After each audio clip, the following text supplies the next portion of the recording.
St. Mark makes a surprising observation as he tells us about this encounter between Jesus and the rich young man. After the young man explains that he has followed the commandments since his youth, St. Mark tells us that Jesus, looking at him, loved him. Imagine what that look was like. It was the look of the Creator directed towards his beloved creature. It was the look of an older brother directed towards a younger brother in need. It was a look of a father gazing upon a son who was striving to do the right things. But what may be even more surprising is what Jesus said to the young man after giving him this look of love. He tells him, "Go off and sell all his possessions," the very things that this young man is most attracted to. Now, if Jesus really loved this young man, why would he ask him to give up what he valued the most? If Jesus really loved this young man, why would he be so demanding? Why would he make him so uncomfortable? We all know the answer. It's because love seeks what is best for the beloved. Love by its very nature is demanding.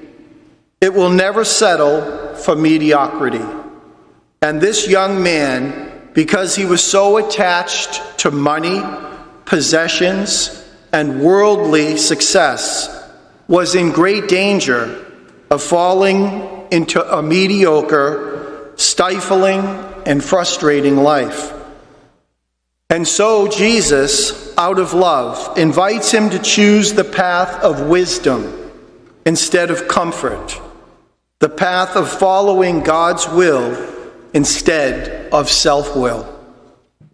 The Lord is constantly doing the same for us, looking at us with deep personal love and inviting us to follow him more closely, even though it will mean leaving our comfort behind. Imagine that you are in a cafe holding a mug full of warm coffee. Now, you like coffee and are used to coffee, but in the back of your mind, you are convinced that there may be something that will satisfy your thirst better than coffee. So you bring your mug up to the counter and ask for a drink of something more satisfying.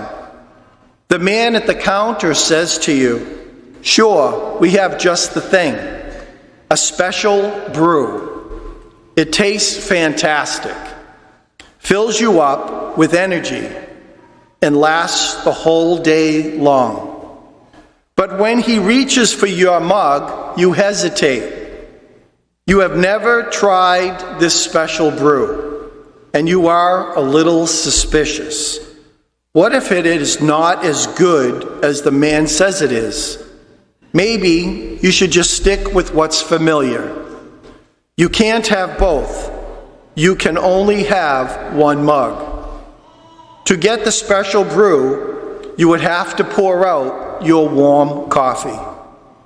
That's the situation the young man finds himself in.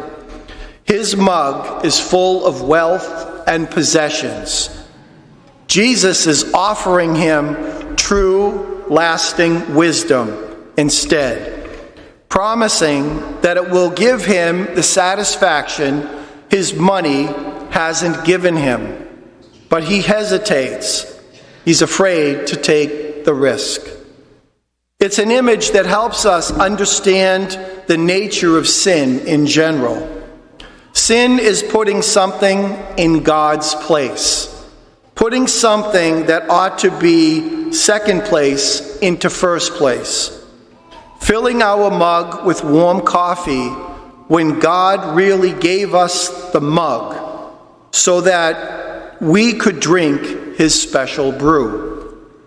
Unless we pour out the warm coffee, my brothers and sisters, whichever brand or brew it may be, we simply won't have room in our souls for that special brew that brings true satisfaction. In the case of this rich young man, the thing that was holding him back from the truly meaningful life he desired was his attachment to possessions, to money, to wealth. Jesus explains this with a striking image. He says that it is easier for a camel to pass through the eye of a needle than for one who is rich to enter the kingdom of God. A camel was one of the biggest animals known to the residents of Palestine at the time of Christ. And the eye of the needle is one of the smallest passageways that the unaided human eye can actually see through. It's a powerful image when taken literally. But some biblical scholars point out that the image may also be taken another way. In Jerusalem, at the time, there was a back door in the city walls, a small, short, narrow gate used mostly by locals who called it the Eye of the Needle. When big merchant caravans came to the city for business, if they wanted to get in through the gate, they had to strip their camels bare, taking off all supply packs, saddles, and trade goods. Then they could lead them through on foot. It is possible that we are like those merchants. Maybe we are loaded down with so many self-centered hopes, habits, and worries that we are unable to enter into a deeper relationship with Jesus Christ.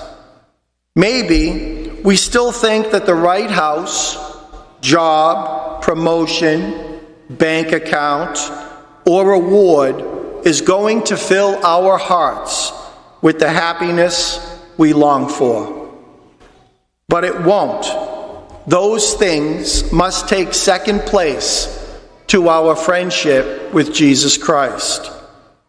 In Him alone can we find inner peace, meaning and strength that we so ardently desire. As we continue with this Mass, let's consider what's hindering us, what's hindering our progress along the path of wisdom. And let's ask God, who is looking down on us with infinite love, to help us get rid of it.